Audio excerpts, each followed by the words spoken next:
Welcome back. I'm Gary Parr, And I'm Beth Ellicott. and you are listening to Fiber Talk, the twice weekly podcast for needlework artists. Our artist this week from England and Gina-B Silkworks, Gina Barrett. Gina, welcome. Hi, thanks very much for inviting me. Well, thanks for doing this, I think, because you're costing us money. Yes. See, sometimes we do these shows and they don't cost us any money, but the minute we started researching, we knew it was going to be an expensive show to do. So an order will be placed soon. Yes. Yes, and it's all your fault, and we're blaming you, and yes. Yep. Sorry. No, you're not. No, you're not. Well, and that's, and yeah, we'll be doing the order together because, that postage is getting to be such a pain anymore. Yeah. It is. Fortunately, touch wood, most of the time arrives fairly quickly. Yeah. So yeah. that's at least one bonus for it. Okay. We'll take that. So, okay. So we're going to be Dorset buttons, wrapped buttons, and then about 5,000 other techniques that are all part of your business and your background. Because I started listing, and then I just in the bullet list, and then it's other books. It's other stuff. Yeah, because there's a million things. Because there's so many techniques that you cover and offer patterns for and techniques for that all involve wrapping some small object. It's fun. More or less, yes. It's most of all of it has its roots in passementerie, so textile trimmings, and that's where it all sort of stems off from, branches off. So little trimmings, primarily because we're working small and things that you can do in the home. So they tend to be more dress trimmings as opposed to the big upholstery passementerie. Although all of the techniques are the same, they're just brought down so that you can do them in the home, really, so that the different techniques aren't lost is really what the aim is. Well, because and that's at the core of this, at least in my mind. Because was it Elizabeth Ashdown? Is that Ashdown? Yes. Who we've done a couple of shows with, and hers is the bigger stuff in general, and she brings weaving in and so on and so forth. But I mean, these techniques are a lot of them endangered. I mean, there are not many of Very you much doing it. so, Yeah.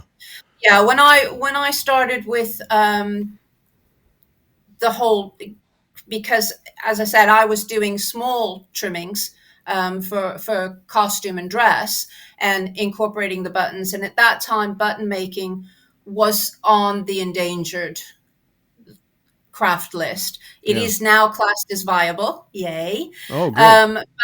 But passementerie in its truer sense, so what Elizabeth does with the weaving of the larger trims, that is still classed as endangered. So Yeah.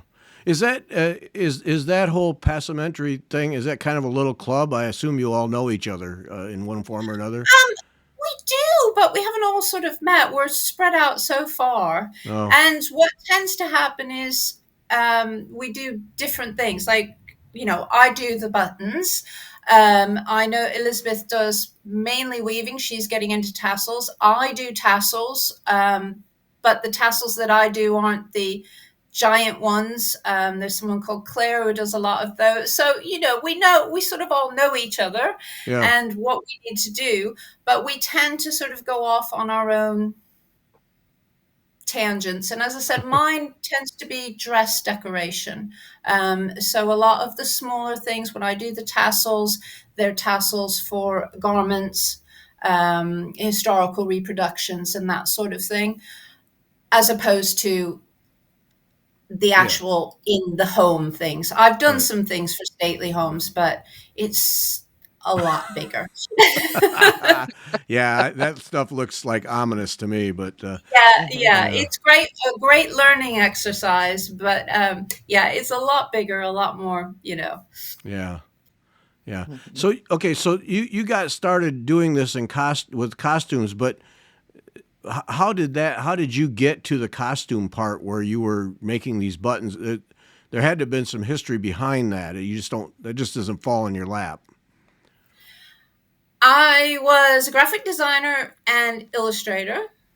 I've always worked embroidery. I've always done needlework. Okay. Ever since I was little, and sewing. But then I started to do cover art. Because I was interested in history, I started to do cover art for historical romances a very long time ago. So, in part of that, I was researching the clothing. And Oh. then I got involved in reenactment because I said, well, this is the best place to learn with other people who are like minded.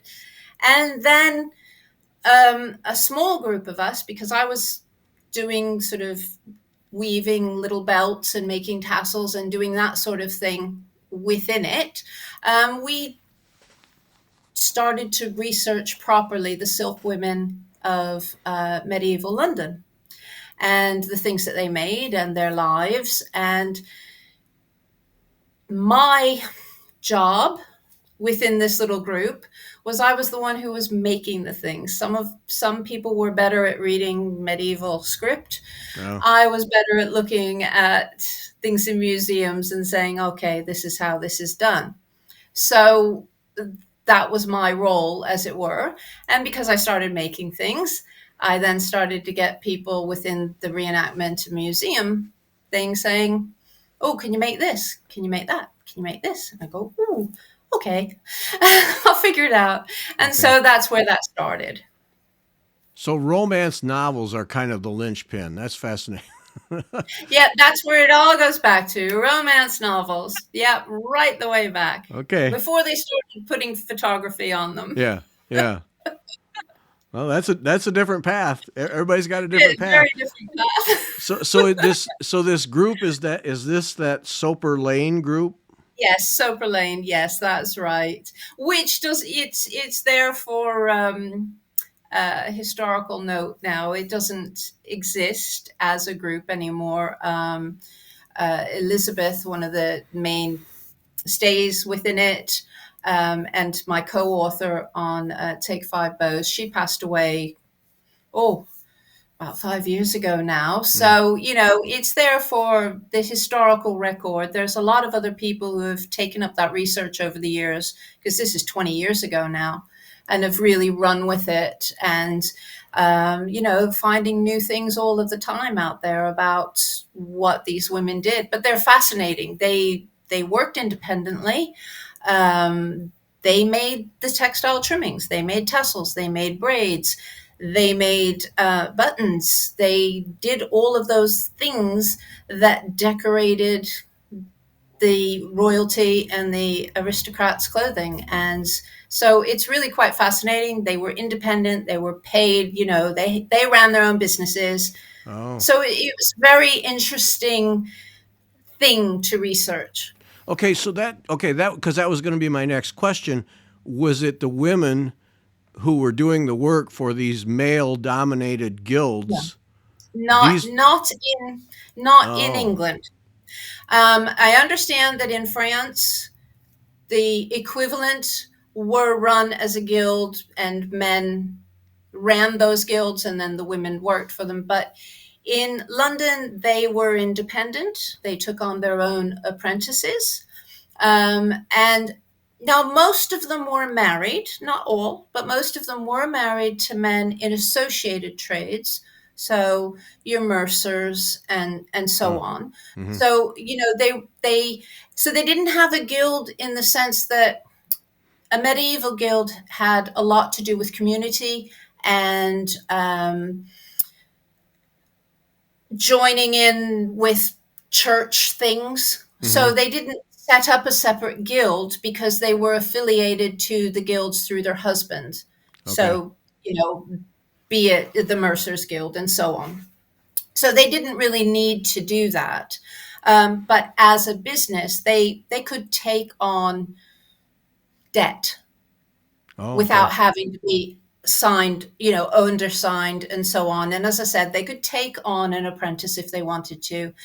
They left wills where they're leaving goods. So it's really fascinating from that point of view, because we have a perception that medieval women didn't have much of a place, and Right. yet they did. And they're not the only ones. There's many other different businesses where women sort of did work independently, but London had a thing that was a sole femme, and that meant that she was, if a woman was declared sole femme, she was then able to trade and take on her own debt.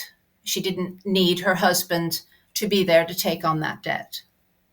So so then when we think of women-owned businesses today as kind of a more modern thing, there is a historical, really There's old definitely a foundation. precedent.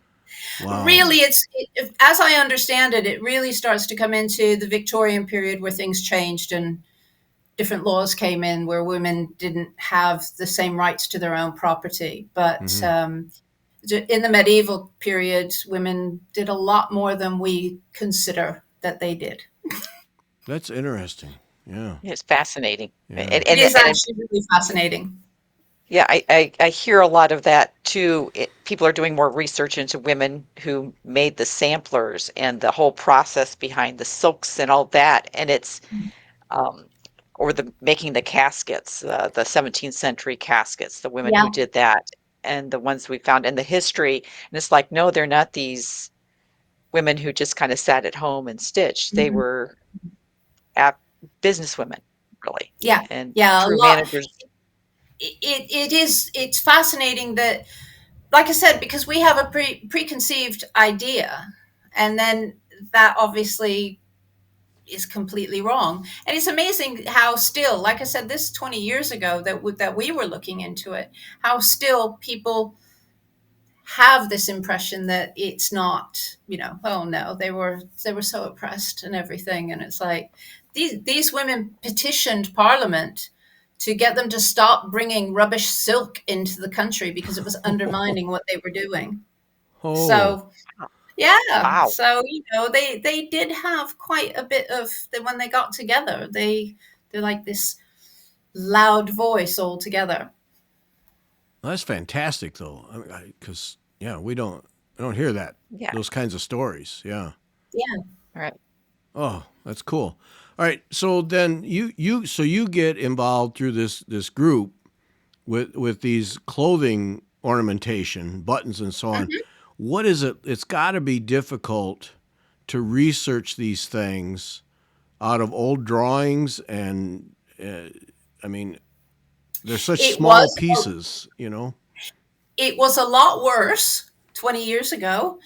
But thankfully, so many European in particular, but museums generally, have started digitizing their collections. And Okay. so it's so much better. I mean, I can remember writing off, there was a tablet woven girdle that I just could not get to Germany to see. And I wrote to them and I sort of tried getting a translator and apologizing in this letter for not being able to speak English, speak German. And was it possible to buy this photograph? And I have this lovely, you know, sort of this big photograph in black and white of the girdle that I had to stare at to try to figure out how a technique of how it may have been made. Yeah. But nowadays, you can see it and zoom in, and Right. Right. they started taking color pictures of all of these things, and so it's a lot easier now to be able to make different type of judgment calls on things, But especially to sit at your leisure and do it. yeah. But I assume you still have many hours in museums and looking through Not collections. not as many these days, No. because what I study is rarely available to see because it's so fragile and small, because it's on a costume. Mm-hmm. So they allow you to sort of look at the costumes in a case Right. many times. It's not so easy to see them close up. Um, but for various other reasons, I spent a great deal of time where I wasn't able to travel at all. So, but I have some very, very good friends who were and take very good photos for me as well. So yeah, when I wasn't able to do much traveling for quite a while, yeah, some Yeah. good people come in for me. Back from a trip, here's all the pictures. Okay. Yeah, Yes. exactly, Yeah. exactly. Nice. Now, as you develop your designs and your techniques, are you working hard to stay as true as you can to the way it was done, or are you forced to make your best guess, or at some point do you just give up and get the look to work? Um, a little bit of everything. Okay. It depends on the purpose, to be honest with you. Um, I like to try to find out how something really was made. And that's probably where I've come more obsessed with the buttons, because part of that means I can collect buttons. Hmm. And so I can sit here with the buttons and look at how they were made forever in my own little collection, sort Yeah. of thing. Yeah. And once you spot certain things, you can recognize that on other things. Mm-hmm. Because the thing about buttons in particular is that it is all about technique. And so many of these things were made, certainly in the later periods, it was all about piecework. So you had to make as many as possible in a period of time to ensure that you actually made a decent wage, because Hmm. it was, most of it was outwork. So once you get into the technique, then you can figure out how you can go off on tangents, maybe combining two different techniques, maybe doing something else completely different for a modern audience. That's fine, but I think you need a bit of the grounding to try to see what you've got um, with the original techniques first, Mm-hmm. in order to be able to do that. Yeah. Yeah. And some of it is completely guesswork, because if the farther back you go, all we have is mentions or portraits. You know, if I want to look at some tassels or fringe or buttons on a portrait of Henry VIII, I have to guess how that may have been made based on what else perhaps survives and what still survives. Passementerie was a very closed shop, as it were. You know, they kept their secrets Uh, for so long, but that also means it doesn't really change. yeah. So once you learn some of that, you can actually see the telltale signs on something earlier. Oh, it's made the same way as it was in the 18th century, in the 60s. You know, Right. it tends to be like that. Not a lot of shift until you get fashion shifts. Yeah. Yeah. Just love the history of this stuff. So you have your own collection of buttons then? Yes, yes, I do have an awful lot of Uh-oh. buttons. Uh-oh. I try to. I'm very strict. I make sure that I keep it's just textile buttons. Mm-hmm. But oh, I am sometimes tempted by, porcelain buttons or whatever that Yeah. I see. Yeah. Well, But yeah, if you're I gonna try to collect, tell myself it's a learning exercise. yeah, if you're gonna collect something, buttons, a lot of them will fit in a small space. So, Yes, yeah, that is true. They will. yeah, and then so then you're always on the lookout. I'm sure, and trying to find ones that use different techniques or, uh, Basically, yeah, if there's something unusual, it's nice to be able to actually see it. As I said, we're spoiled now because finally, museums are starting to say, right, we need to photograph the detail on this garment. mm-hmm, So we at least get a picture of the front of it. Some things you'll never know for sure. With a button, you'll never quite know for sure if you can't see the back of the button. Right. And of course, you can't see the back. Even if you're there with the garment, they won't let you sort of pull it up as far as Yeah. you want. Oh, I need to see that. So sometimes you can see the side. But when you actually have a button in your hand, and you see the back, suddenly it's like, oh, that maker possibly made it in a completely different way or in a Yeah. slightly different way, or, so you know what it should, the basic technique on the front, but then the back shows more of the individual styles. Yeah. Mm. Yeah. We Yeah. we talk a lot with people who do reproduction samplers and ecclesiastical work, and Mm. one of the things that comes up is how well it has held up. Do are the buttons, most of them, do they hold up well over time? Now that's not really, no. Okay. A lot of it has to do with the fashion. For instance, you'll get 18th century buttons. You get two things. You get either garments in collections that don't have any buttons left because button collectors pulled them all off and sold them separate to the garment. So then you will find buttons in collections that people haven't stored properly, perhaps, bearing in mind that textiles, they can be, if they're just in a button box with them, and it's a silk covered thread, floss silk button in a button box with metal buttons, that silk is not going to survive very well. And of Hmm. course, silk dries out and so on. But because they're a functional item, going through buttonholes will add additional wear and tear. So it depends very much on the button. A really fancy button on a really fancy garment will still be on the garment and great, usually in good condition. But ones that are used more often, they start to get not in such good condition. But those are the best.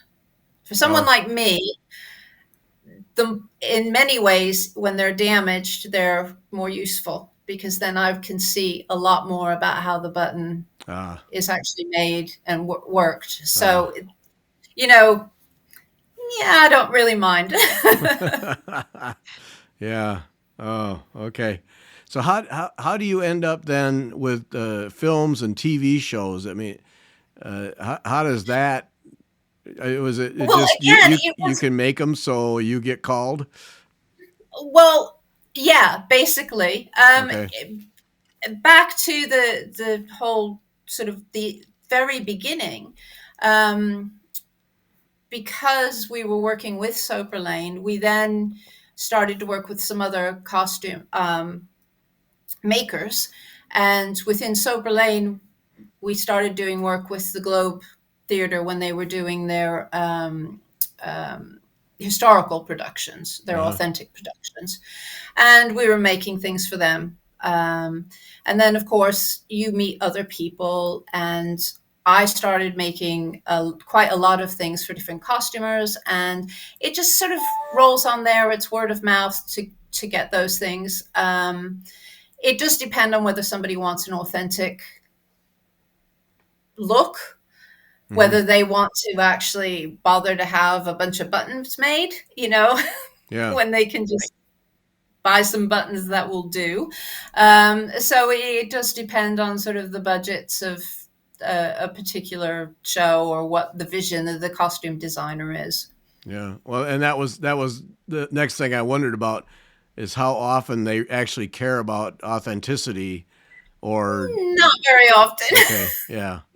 Yeah. Sometimes it's funny because I'll be asked something and I will go, okay, well, you did, yeah, but we like those.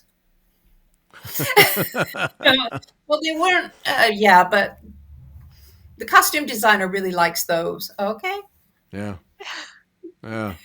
Oh, yeah. So it's nice when I do work for museums, for instance, when I'm doing something, when a costumer is doing like a garment for to put up in a museum, and I'm doing the bits, then that's really nice because they want it to be as close as Oh, possible to the original and Mm. what's left of the original sort of thing. yeah. So that's always nice. Then you can really dig in and go for Yeah, yeah. exactly, Yeah. exactly. But with theater and TV, there's always a little bit of, little bit of extra. Well, just using cotton sometimes instead of silk because it's just Yeah. cheaper. Right. Well, yeah. Right. Right. Yeah. Right. Yeah, And that's, yeah, I'm sure that's a cultural thing too. Yeah. Just get it close, make it function. It's going to be on 3 seconds and it's off. And yeah. exactly, exactly. Yeah. So then out of this comes your business. I mean, Yeah, does that basically. evolve out of all of this? It evolved out of the teaching, basically. Okay. I couldn't really get to where I wanted to be to teach people. Um, and I was being asked more and more. So we sat down and recorded some DVDs Hmm. and started selling the DVDs with some materials so that people could do it. And it just kind of developed on from there, really. But that's where it started. Now, there's so many techniques in your business, and we should talk about what's behind you too, because people are going to wonder. So behind you, I mean, the visual is rather striking, quite frankly. So that's all buttons from your button a Yeah. month. The ones on the blackboards, they are buttons from a mix of my two different one button a day challenges. So I challenged myself in 2016 and 2020 and created a new button every day, posted it on social media. Some are traditional buttons, some are, based on historical designs, some are just things that I just came up with. And so on the board fits a year, but I've mixed them up because I change them around every once in a while. And so yeah, that's what's behind me. Yeah. Was Yep. it difficult to keep up with the challenge? A button a um, day? it wasn't actually. It was a little bit in 2020 actually, because then when everything shut down and everybody was feeling, and you're just like, ugh, I'm just sitting here. I tend to work better at deadlines and, with things looming over me. Oh, I got to get it done. I tend to be a little bit better working then. I got all the time in the world. It's a little bit like, I don't feel like doing that right now, So Yeah. I'm a bit contrary like that. Yeah. Did Okay. So then, yeah. So then during the pandemic, you weren't one of those that I got time Exactly. on my hand and I'm cranking them out. It's just like, yeah, whatever. Yeah, it was like, oh, I don't know, I'll clean the house. Do you know what I mean? I think a lot of people felt that actually. They either discovered or they sort of stalled for a bit. And I still, I kept them up faithfully, but I could feel myself stalling sometimes Yeah. on that Yeah. when it all first kicked in. Yeah. Hmm. Yeah. Oh. Yeah. Yep. Yeah. The the business now today. I mean, you got several books, and instruction manuals and thread, and I mean all kinds of things. Are buttons still the core of the business? I would say they are. Yeah, that's what people tend to know me for. Mm-hmm. And so a lot of the materials that we sell are first and foremost what works to make a button. And then if it works for everything else, that's great.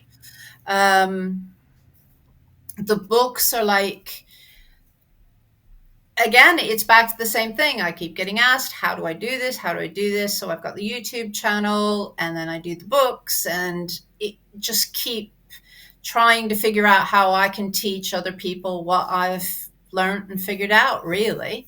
Yeah. Mm-hmm. So the two types of buttons is what, wrap, thread, and Dorset. Is that? Oh, there's more than that. Of course there are. Yeah. Of course. There's the one with that starts with a Z. That one I've got to learn that technique. Because it's Yeah. beautiful. But I Okay. can't pronounce So it. the Dorset button is what most people are perhaps most familiar with. And the Dorset button is actually originally one of the most usual, functional, everyday button. Because originally they were white on they were used on shirts and undergarments and washed, and they didn't have all these wonderful patterns that you have these days. And so they have sort of exploded. And so a lot of people call every single thread button a Dorset button, Oh, which they're not. yeah. There's a lot of other techniques. The Dorset industry is quite specific. The one that you were talking about with the Z, that is, or Z, if you're speaking as I should over here, is the Zwernknopf. And that is a ring button. And many people think that they are Dorset buttons, but the technique is different. And they're from sort of Northern Europe, Austria, Germany, Czechoslovakia, that sort of area. And they tend to be historically a little later, because the Dorset button as we know it on a ring is supposed to have come about around 1730. The Zwernknopf are more into the 1800s. But the Dorset button industry is believed to have started in the 17th century. The thread wrapping, what are perhaps more traditionally referred to as passementerie buttons, if a museum curator is writing something down. In England, the industry was around Macclesfield, Leek areas, which are farther up north compared to Dorset, and they are silk, whereas the Dorset buttons were all, white linen. Mm-hmm. And they're very fancy designs. There's record of button making in that area in 1574. Wow. So it's got they're quite separate and different things. Then you go to the Irish crochet. So Irish crochet buttons, Irish lace buttons. There are other forms of needlework buttons. We're not sure sort of where they sprung up from, but during the Victorian period, loads of needle worked buttons. So there's a lot of different techniques within button making, which is why I think so many people who are into needlework generally tend to sort of grasp at it, because it can be like a palette cleanser. You're working on your big project, you're working on a big quilt, you're stitching, sampler, whatever, and you're fed up and you need to just clear your brain. You can make some buttons. You can use them later for something else, or you can make a picture out of them, or you can use them, however. But that tends to be, I think, why a lot of people really like button making. Yeah, I like that palette cleanser thing. Yeah. Okay. Because Beth, you were showing me before we started recording. You've got some buttons that you've attached to a piece, and an eyeglass case. Yeah, it's they're very. I can't never get my Dorsets but they're just the plastic rings. And then I said, well, I wrap them and then I put them on things. I love doing that. But Brilliant. I've also made them to close my project bags, because you're right. You get something done and it's like, well, I could go use a button for my stash, but what if I made one? Exactly. And so it's much nicer to do it that way. Yeah. And to have something you've made. Yeah, these are fun. Gary, you've got to give it a try. They're just, and I find I can do them in the car when I'm traveling. Yeah, that is the other thing. Certain techniques, particularly Dorset, for instance, you can do them anywhere. It doesn't matter. You're waiting at a doctor's appointment or on a train or whatever. You can do these. And so I think that's the other thing. It's a little thing that you can take away with you. Mm-hmm. Yeah, well, that's what caught my eye going through all this, and what I was thinking too, because I put it on the same level with those knitters that can sit anywhere, any place, and just carry on a conversation and knit and never miss a stitch. And I was thinking, well, you could do the same thing with buttons. You could sit there and just wrap and Yeah. weave and whatever. Yeah. That's right. That's right. Some of the more complicated techniques, you need to sort of be anchored and you need to be sat someplace so your thread's at tension and so on. But things like the Dorset buttons and some of the wrapped ones, things like the death's head button and so on, they're just take anywhere. Great Yeah. fun. And then, you've got your different fabric variations. Once you know how to make a button, you can make little embroideries and make them into buttons and just sort of every little thing that you ever wanted to sampler, you could make into buttons. So yes, you can tell I get a bit obsessed by buttons, and Yeah. so we keep coming back to buttons. Yeah. Well, is in general are buttons just a simple thing of some form, thread, and your hands? I mean, it doesn't seem like you get involved with very many tools. No, you don't need an awful lot.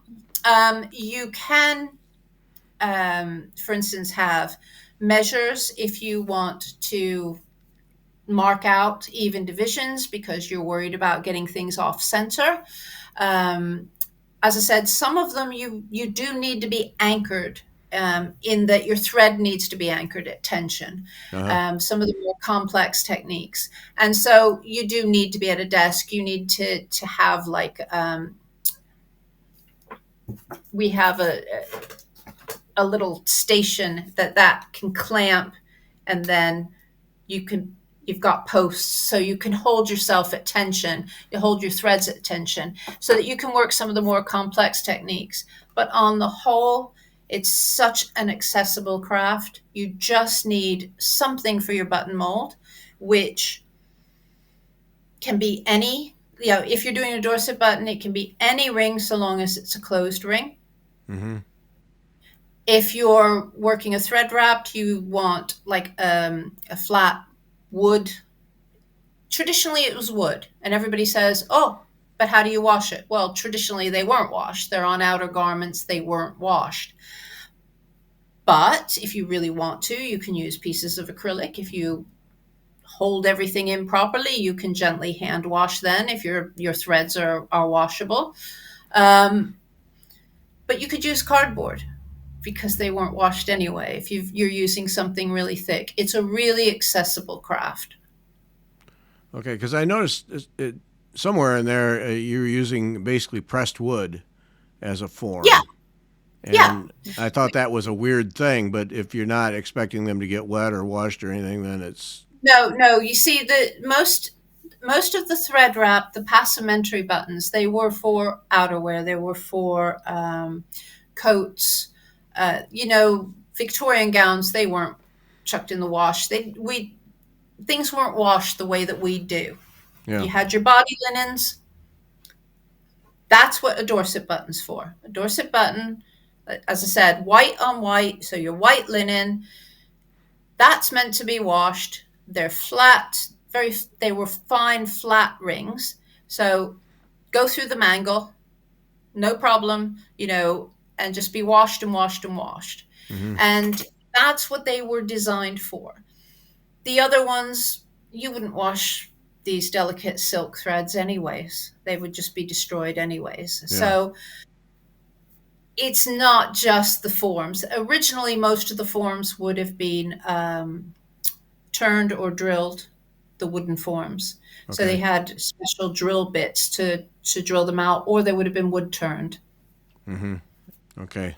All right. So today, when your students, your customers, are they making them just as an art form, or do you find people using them like Beth, where it's a more functional thing to close a bag or something? Everything, really. Okay. And most people do find some use for them, be it a lot of people make them into jewelry, for instance. They're great jewelry. You can stitch them all together, back it with some felt, put a ribbon on, and you've got a fantastic necklace. Mm-hmm. A brooch is obviously the easiest thing because you just make your button, you love it, pop a pin on the back, and there you are. Earrings, people A lot of people use them for embellishments on any of their appliques. So you've got any of your applique quilts and things like that, and like you've done, just artistic pieces as well that you're just adding the texture and the color, and it's another piece onto your embroidery. A lot of people add them into their when they do the slow stitch, the journals and things like that, where it's just, I'm just stitching for the sake of it, and then they add them into that. So really, any place that you would have a bought button, you can have one that you've made. Yeah. Yeah. And it is the same as with garments. You can use them with garments. There's ways to do them so that they're changeable anyways. So you can just pop them off. You can get pins. You could do a safety pin. You can do an actual, what's a changeable button. So you put it through a small buttonhole to a large buttonhole. So lots of different ways that you can add them to garments, because a lot of people like to have the really big colorful ones on winter coats, for instance. Oh. Mm-hmm. Yeah. It's a great idea. Okay. And I can see actually, because there was a trend for a while to make these, the Dritz has those, I don't know, another company that does it, that you cover it with fabric, Yeah. and then you make buttons, and they were putting them in glass jars. And I thought, and that never appealed to me, because it's like, yeah, that doesn't, Yeah. I'm not really making anything.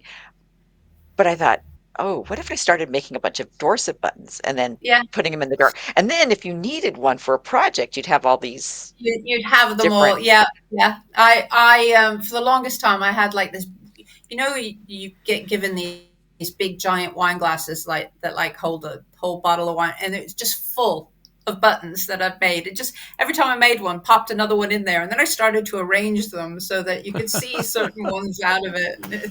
But yeah, that's it. And each time you make another one, you're practicing your skill. Yeah. Hmm. Hmm. Okay, comes the selfish part. I should make buttons. I want to give this a try. Guide me through. What do I start with? I mean, clearly I need to get one of your books or pamphlets or something so I have something to guide me. What I usually say to people is to check my YouTube channel first. Okay. Watch the Dorset button video, the Death's Head button video, and the shirt lace button video, because those are 3 different techniques. And if one of those speaks to you, then you'll know where to start over on the website. Okay. So if you thought that the Dorset button video seemed really doable, I can do that, then you can look at the Dorset button book, and so on. Mm-hmm. If it's the shirt lace, that's a Knopf button. So that technique is there, and some people that sings to them. When I teach a basic button class, I tend to try to have the different techniques for everyone to try, including fabric buttons, making one, covering a button that might have some extra stitching on it. Mm-hmm. Because most people, one will speak to them immediately. So you can make that, feel good about it, say, I can do this, then challenge yourself to one that maybe you weren't so sure about. Okay. So that's what I tend to say. All right. If someone was to write to me, where do I start? Start with watching the 3 videos. Yeah. Okay. All right. Well, I can do that. Actually, I've already done some of that. So, and then, Yeah, but then, exactly. And you'll find you've probably got the stuff in your stash that you can have a go. yeah, I probably do. Yeah. Yeah. I wouldn't have the forms, but, yeah, the rest of it. Yeah. As I say, with the rings, you just need to make sure it's a closed ring. So even a curtain ring will do. Okay. Okay.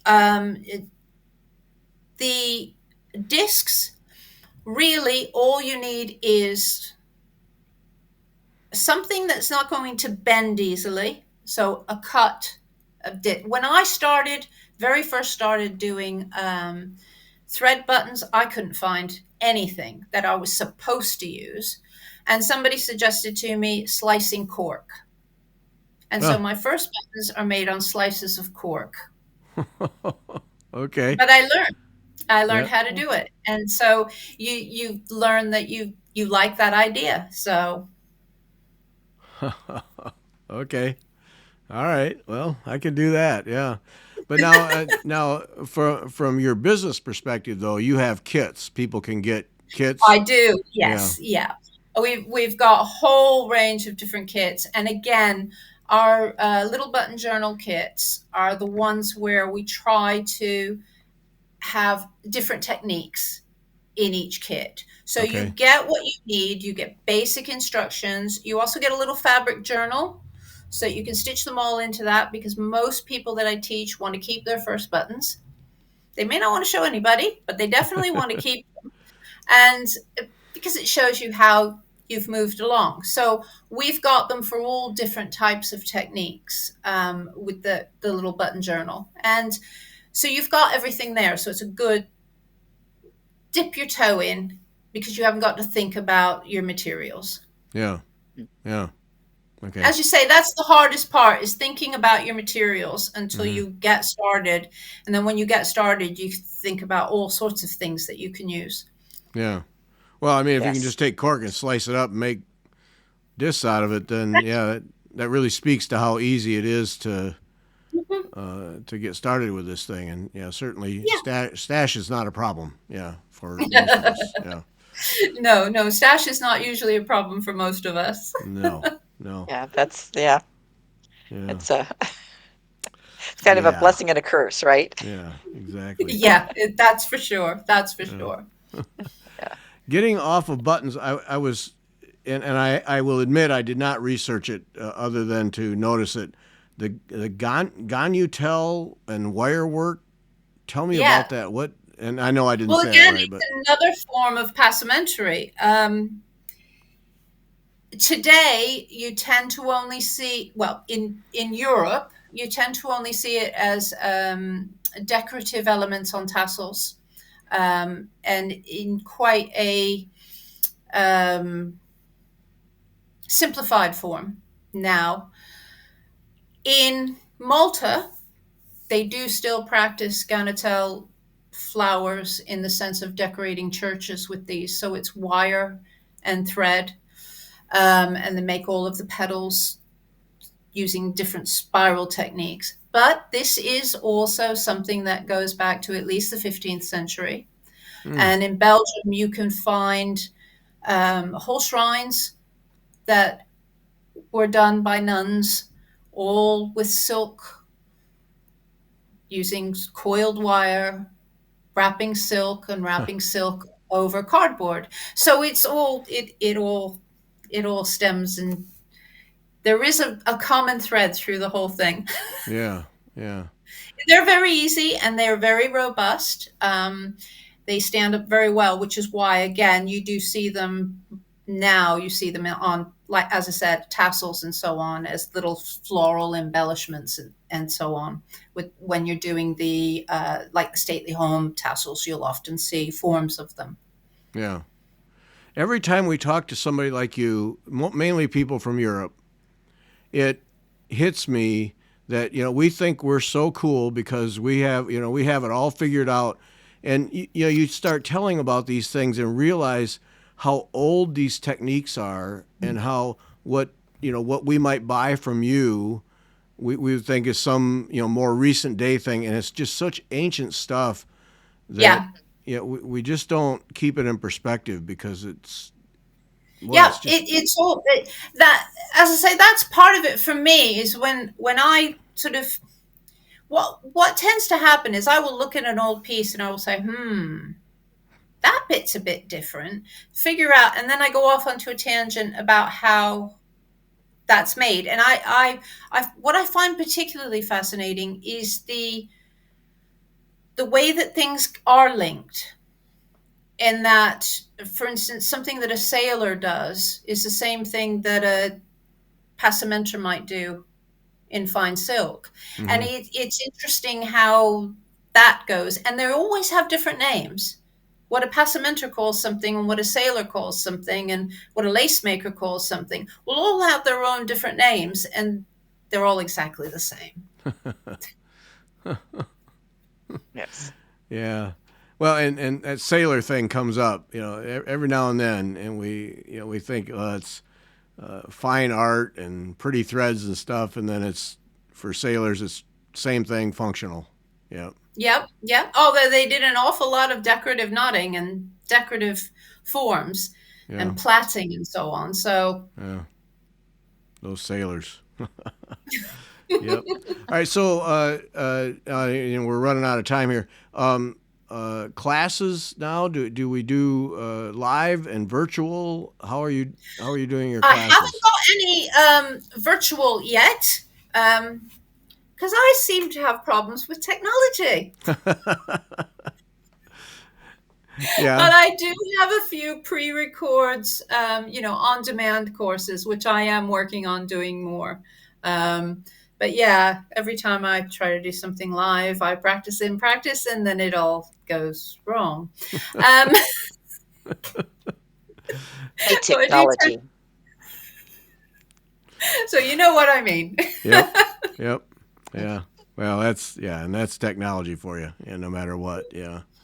Yeah. You prefer live though? I prefer in person. I Yeah. love in person workshops. I enjoy them. I get a kick out of them. I don't get to do them quite so often, but I've got a series of them lined up this summer, Uh huh. which is really nice because I like it's nice meeting people, particularly people who I know from our Facebook group or Instagram and things like that. And people come along and you suddenly, oh, I recognize your name, and Uh, it's nice to be able to actually, particularly if somebody's not quite grasping something, and to be able to figure out a way that they then can. right. Yes, that I enjoy that. But as I say, that's where it started was teaching, and then not being able to get out to teach, Right. and so I want people to learn how to do it. Yeah. Yep. It's it is they're great techniques. I think they're really the Dorset buttons, any of the buttons, I think to add embellishments to keep your hands busy. Um, and Definitely I'm keep your hands busy. right. And then I'm going down because I'm making a sweet bag. I'm going down I didn't think I wanted more tassels in my life, but I'm thinking I need to figure out that little beaded tassel thing that's on there. I'm Yeah, like, okay, you know, I need a challenge. I need a yeah, challenge. So, yeah. They're fiddly. If you mhm. do the hitching technique, they are fiddly. But and have you done the finger loop braids for your I've not done sweat? that. No, Oh, no. well, you see, you've got to do a finger loop braid for your tassel strings, for your sweet bag strings. Oh, oh yes, absolutely, absolutely. Yeah, because and I've heard of that, but I haven't gone that far into digging yet. But I'm like, okay, yes, absolutely. I've got to do that Yeah, too. So, yeah, I got it to definitely. be mine probably won't be authentic 17. I'll probably make it a little different, but I got to at least do some of the stuff that goes with it. So, Yeah, yeah, yes. The finger loop braiding is actually great fun. It is actually a lot of fun. It's easier to control, I find, than sort of plaiting with bobbins that tend to get in a bit of a tangle because you're holding on to the end of the threads when you're working it. So, yeah, and a right. nice medieval technique, and But okay, do you have to finish? Do you have to get it all done before you take it off your fingers? you do, but you shouldn't really work very long. If you work long ones, you need there's all sorts of different things because you should only work as far as you can spread your Okay. arms in order to get All the right. tension. But for most sweet bags, you probably only would need lengths about from here to here. And so you'll get it done fairly quickly Right. because you'd About have a 18 lace. inches. Yeah, from your elbow, because you measure out your loops. Mm-hmm. So we always used to teach you measure out your loops, either your elbow to your arm, so you need 5 of those, or a small box of tinfoil. Wrap it Okay. around that. There And we then you've go. got them all exactly the same size. Oh. Okay, yeah. Now another bunny trail. That's all I needed. Squirrel, So squirrel. my first book was with my friend Elizabeth with Soper Lane, and that is Take Five Bows Departed, and that is a 15th century manuscript for braids, and we've modernized the instructions and given a nice bit of history beforehand. So you've got all of the instructions there and all of the different braids. See, you're costing us It's money. all Yep. related. We knew it was gonna be yeah, it was gonna cost some dollars. Yep. Yeah, and it's so hard to get Beth to try new things. I mean, it's just yeah. Yeah, You do, as I say, because it's all related, it does sort of send you off onto a tangent. Yeah. And it is things like doing a sweet bag. That is exactly what I'm talking about. Way back when, what am I going to do for this medieval costume? I need right. this and I need this and I need this. And how am I going to do it? And that's where it all stems from. Yeah. Yeah. What's going to Oh, stick in my mind though is buttons as palate cleansers. I really like that because it really Beth and I mean all of us who do these shows are always got multiple things going on, Yeah. Yeah. and I think part of that is the variety. I need a break from this, so I go to that, Yeah. and then to have something as small as a button where you could spend a day or however long it takes and have it finished, Yeah. complete different thing, and then come back Exactly. to whatever project. Yeah, a lot to be said for that. Exactly. Yeah, Just clears your head a little bit. yeah, mhm. yep. Right, right. Okay, I'm going to be making some buttons. Yep, got to do it. Yep. All right, Gina, thanks so much. Wow, what a ride. That was Thank fun. you. Yep. Thank you. Thanks for the time, and thanks to everyone for listening.